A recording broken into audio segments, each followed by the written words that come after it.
भी छठा लेसन है बैजिक राशियों के गुणनखंड।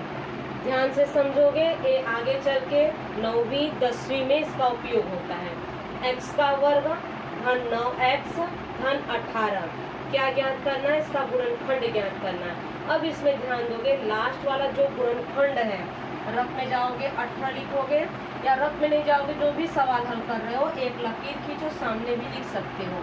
18 में ऐसे दो खंड आपको करने हैं कि उसको जोड़ने या घटाने पर 9 आना चाहिए। अब कहोगे 2 9 18, 2 9 18 तो होता है, क्या 2 में 9 जोड़ोगे तो 9 आएगा, या 9 में 2 घटाओगे 9 आएगा? बिल्कुल नहीं आएगा। अब दूसरे पहाड़ी की तरफ जाओगे, 2 के पहाड़े में आ गया 2 9 18, 3 6 18, 3 6 18 में 3 6 वाले में देखो ये वाला जो है इसमें नहीं आया, जोड़ने और घटाने पे 9 नहीं आ रहा है। 3 6 18, 3 और 6 जोड़ने पे 9 आ रहा है, बिल्कुल आ रहा है। तो इन दोनों खंडों का उपयोग करेंगे, 3 और x का, 3 का और 6 का, x का नहीं। अब यहाँ पे लिखोगे बराबर x का वर्ग। अब इस 9x की जगह इनका इस्तेमाल करेंगे, इन दोनों खंडों का। तो लिखोगे धन 3x धन 6x, 9x की जगह इनका उपयोग किए, लास्ट में जो है धन अंतिम वाला जो है वही लिखना है। 3 और 6 जोड़े 9 आ रहा है, एक बार चेक कर लो, 3 6 18 होता है। अब इन दोनों में देखोगे कौन सा खंड समान है, x समान है। x समान है तो x को बाहर निकालोगे, अंदर क्या बचेगा, x का वर्ग है, एक x बाहर है तो अंदर जो है एक x बचेगा। ध्यान, यहाँ 3x है, x बाहर तो यहाँ पे क्या होगा 3, यहाँ पे धन चिन्ह है, धन लगा लेंगे। इन दोनों में छोटा अंक देखोगे 6 है, 6 के पहाड़े में 18 आता है, बिल्कुल आता है, तो 6 को ले लो कॉमन, कोष्टक बना लो, पीछे वाला पहले खंड देख के जो है खंड लिख लो। लिखने के बाद अब चेक करोगे, 6 का x में गुणा करोगे 6x, फिर धन चिन्ह है, यहाँ पे भी धन है, 6 3 18। अब उसके बाद इन दोनों में समान पद, सजाती नहीं, समान पद x धन 3 है, x धन 3 यहाँ पे भी यहाँ पे भी है, यहाँ लिखोगे x धन 3। दूसरा जो है खंड कौन सा होगा, यहाँ x कॉमन लिया तो यहाँ x लिखोगे, यहाँ पे धन 6 है तो एक धन 6 लिखोगे, इसका जो है यही आंसर होगा। अब आ जाओगे दूसरा वाला सवाल, दूसरे वाले सवाल में है x का वर्ग माइनस 10x धन 9, वही क्रिया करोगे, लास्ट वाला खंड है 9 तो यहाँ पे 9 लिखोगे गुणनखंड। इसके दो खंड करने हैं, 9 का कौन से पहाड़े में तो ये जो आते हैं 9 वो लिखना है, जोड़ने और घटाने पर यहाँ पे ध्यान दोगे ऋण 10 आना चाहिए। अब कहोगे 2 के पहाड़े में तो 9 नहीं आता है, 3 3 है, 3 और 3 जोड़ोगे 10 होगा, बिल्कुल नहीं, 3 और 3 जोड़ोगे 6 होगा, 3 में से 3 घटाओगे 0, तो एक खंड नहीं होगा। अब आगे जाओगे, 4 के पहाड़े में 9 नहीं आता है, 5 में नहीं, 6 में नहीं, सीधा 9 एकम 9, 9 के पहाड़े में आ रहा है 9 एकम 9, 9 और 1 जोड़ रहे हो 10, यहाँ 10 तो मिल रहा है, तो खंड तो तुम्हारे ये होंगे। अब जरा ध्यान दोगे, यहाँ ऋणात्मक है, अब यहाँ ऋण चिन्ह कैसे लगाओगे कि गुणा करने पर भी धन आए और जोड़ने घटाने पर ऋण हो, तो दोनों के आगे ऋण चिन्ह लगा दो। जो भी क्रिया पहले यहाँ समझोगे, फिर उतारने में वहाँ आसानी होगी। ऋण और ऋण धन हो जाता है गुणा में, 9 का 1 में गुणा किए 9। अब दोनों ऋणात्मक अगर हम जोड़ रहे हैं तो ऋण चिन्ह लगाओगे, 9 और 1 जोड़ोगे 10 होगा, तो यही दो खंड जो है ऋण 10 की जगह लिखोगे, तो लिखोगे बराबर, पहला पद है x का वर्ग, अब ऋण 10x की जगह इनका इस्तेमाल करना है, माइनस 9x माइनस 1x धन 9, लास्ट वाला लिखोगे। इन दोनों में आप कॉमन लेना है, कॉमन लो, दोनों में x पद है तो x लोगे, कोष्टक बनाओगे, x का वर्ग है, 1x बाहर है तो कोष्टक में 1x अंदर होगा, यहाँ ऋण चिन्ह है, ऋण लगाओगे, यहाँ 9 लिखोगे, बगल में x है, x बाहर है तो खाली 9 लिखोगे, कोष्टक बंद करोगे। अब यहाँ देखोगे, यहाँ पे ऋण चिन्ह है, उसके बगल में जो चिन्ह रहे वही चिन्ह यहाँ उतार देना है, इसके बगल में ऋण चिन्ह है, ऋण को उतार दो, इन दोनों में छोटा अंक 1 है, 1 लिख दो। कोष्टक बनाओ, कोष्टक बनाने के बाद हम बोले पहले पीछे वाला पद उतार दो। उतारने के बाद चेक करोगे, -1 का x में गुणा करोगे -1x, ऋण और ऋण मिलके हो गया धन, 1 का 9 में गुणा करोगे 9 होगा। ये दोनों पद समान है, x ऋण 9, यहाँ लिखोगे x ऋण 9। फिर कोष्टक बनाओगे, दूसरा कौन सा होगा x, यहाँ -1 है, लिखोगे x -1, कोष्टक बंद करोगे। ये इसके दूसरे खंड होंगे। अब आ जाओगे तीसरे वाले सवाल पे, इसे सावधानी से समझोगे, जल्दबाजी बिल्कुल नहीं करना है। तीसरा वाला सवाल, y का वर्ग धन 24y धन 144 बराबर। जब भी हम सवाल लिखते हैं, हल करते हैं, बराबर करके सवाल हल करते हैं। अब 144 है, बार बार जब सवाल हल करते हो कभी कभी कुछ जो है अंक याद हो जाते हैं। 144 जो है 12 का वर्ग है, 12 और 12 जोड़ेंगे तो 24 होगा। लेकिन जिसको नहीं मालूम है, अब 144 का क्या करोगे, अभाज्य खंड ज्ञात कर लो। 144 अभाज्य किसे कहते हैं, 2, 3, 5, 7, 9, ये सभी अभाज्य संख्या है। अभाज्य का मतलब इनका अगर हम गुणा करने जाएंगे, वही संख्या एक के सिवा दूसरा अंक नहीं होगा। 2 एकम 2, 2 और 1 हुआ, 3 एकम 3, 3 और 1, 5 एकम 5, 5 और 1, 7 एकम 7, 7 और 1, दूसरा अंक नहीं आएंगे, वही संख्या और 1 आएगा। तो अभाज्य 2 से शुरुआत करेंगे, क्योंकि 3 में जो है 3 से भी जा सकता है। 2 का भाग दो, 2 सत्ते 14, 2 दूनी 4, फिर 2 तिया 6, 2 छंग 12, फिर 2 एकम 2, 2 अट्ठे 16, फिर 2 9 18। कब तक क्रिया करोगे, जब तक यहाँ 1 ना आ जाए। अब 2 में 9 नहीं जाएगा, 3 को ले लो, 3 भी अभाज्य अंक है, 3 तिया 9, 3 एकम 3, 1 आ गया। अब ये सभी अभाज्य अंक है। अब इनका हम आपस में गुणा करके देखेंगे कि कौन से 2 जोड़ी बनेगा, कि जोड़ने पर 24 आया, घटाने पर 24 आया। चलो बनाओगे, 2 दूनी 4, 4 यहाँ ले लिए, 1 3 यहाँ से ले लो, कितना हो, 2 दूनी 4 तिया 12, दूसरा होगा 2 दूनी 4 तिया 12, तो 12 12। इसको जोड़ने और बिठाने में थोड़ा समय लगता है। अब यहाँ पे 24 और 24 जोड़ोगे, 24 और 24 नहीं, 12 और 12 जोड़ोगे 24 होगा। अब जरा ध्यान दोगे, एक धुन की बनी रहती है x का, यहाँ y अक्षर है तो y का हम इस्तेमाल करेंगे, x का नहीं। यहाँ जो पद दिया जाए वही लिखोगे, y का वर्ग 24y, 24 की जगह हम इन दोनों का इस्तेमाल करेंगे, बगल में जो है y और y लगा देंगे, तो लिखेंगे धन 12y, धन 12y, लास्ट में वही गुणनखंड 144, वही क्रिया कॉमन लेना है, y दोनों में है तो y कॉमन लेंगे, कोष्टक में क्या बचेगा, y धन 12, यहाँ धन चिन्ह है, धन लगा दो। इन दोनों में छोटा अंक कौन सा है, 12, 12 लिखो, कोष्टक बनाओ, पीछे वाला देख के पहले उतार दो। उतारने के बाद गुणा करके देखोगे क्या ये सही है। 12 का y में गुणा करोगे 12y, धन चिन्ह, 12 का 12 में गुणा करोगे 144 होगा। ये दोनों समान है, y धन 12, दूसरा पद होगा y धन 12, ये इसके खंड होंगे। अब आ जाओगे चौथा वाला सवाल। चौथे वाले में दिया गया है 5y का वर्ग धन 5y -10। इनसे थोड़ा हटके है, क्या हटके है जरा देखोगे। शुरुआत में हम जो है पूर्ण वर्ग लेते हैं, यहाँ पूर्ण वर्ग है, यहाँ पूर्ण वर्ग नहीं है, क्योंकि y वर्ग के बगल में 5 है। तो पहले हम देखेंगे कि 5 का सभी में भाग देने पे अंक जा रहे हैं, 5 एकम 5, 5 एकम 5, 5 दूनी 10, तो सभी में 5 से भाग देने को, वहाँ 5 से भाग दो, तो 5 से भाग दोगे तो y का वर्ग होगा, ये धन y होगा, -5 दूनी 10। अभी आ गया, अब खंड करना आसान होगा, इसकी दो विधियां हम बताएंगे। पहले ये वाली विधि देखोगे।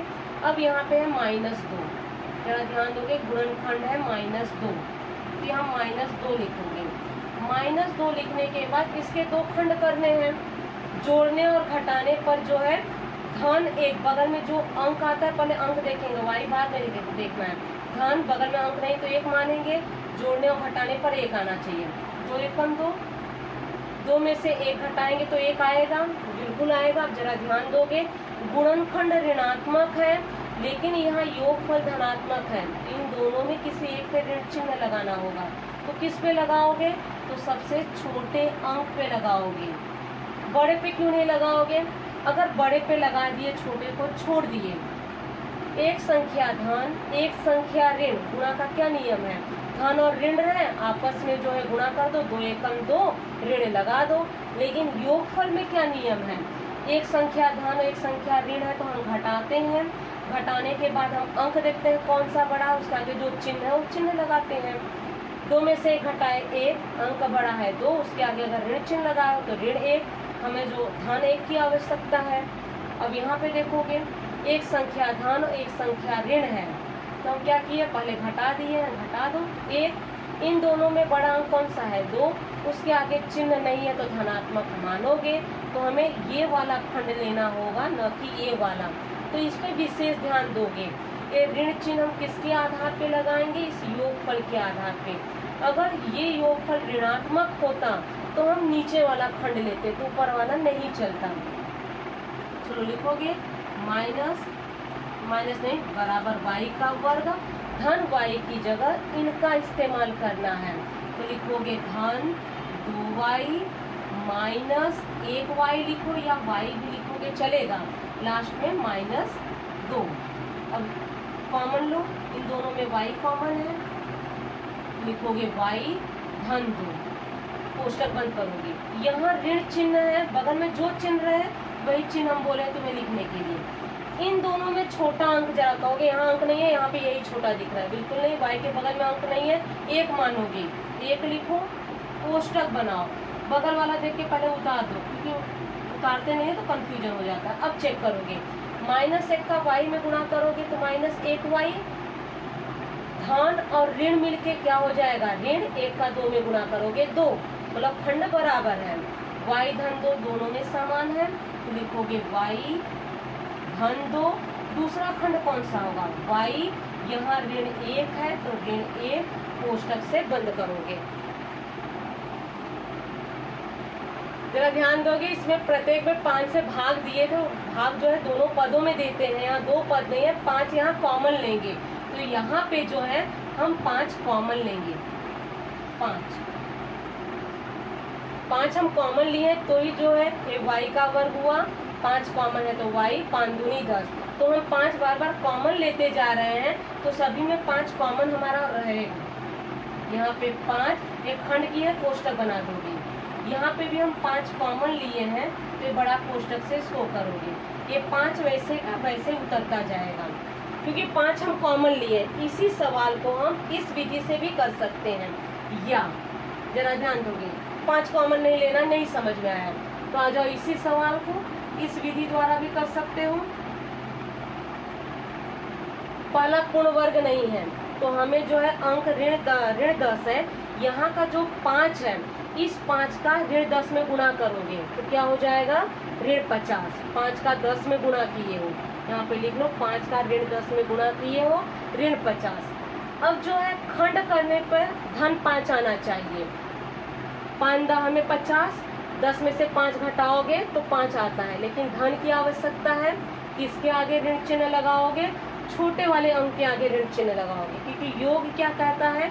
एक संख्या धन और एक संख्या ऋण है, घटाने के बाद अंक देखो उसके आगे जो चिन्ह है, चिन्ह का इस्तेमाल करना है। अब गुणा में ऐसे कोई नियम नहीं है। अब इसको हल करोगे, पहला ध्यान दोगे 5y का वर्ग है, उसको वैसे ही पहला पद लिखोगे 5y का वर्ग। अब धन 5y की जगह इनका इस्तेमाल करोगे तो लिखोगे धन 10y माइनस 5y माइनस ये 10 है तो -10 वैसे ही लिखोगे। अब इन दोनों में कॉमन लो, अब जरा ध्यान दोगे, शुरुआत में जो है हम अक्षर ही बार बार कॉमन लेते थे, अब यहाँ अंक और अक्षर दोनों लेना होगा।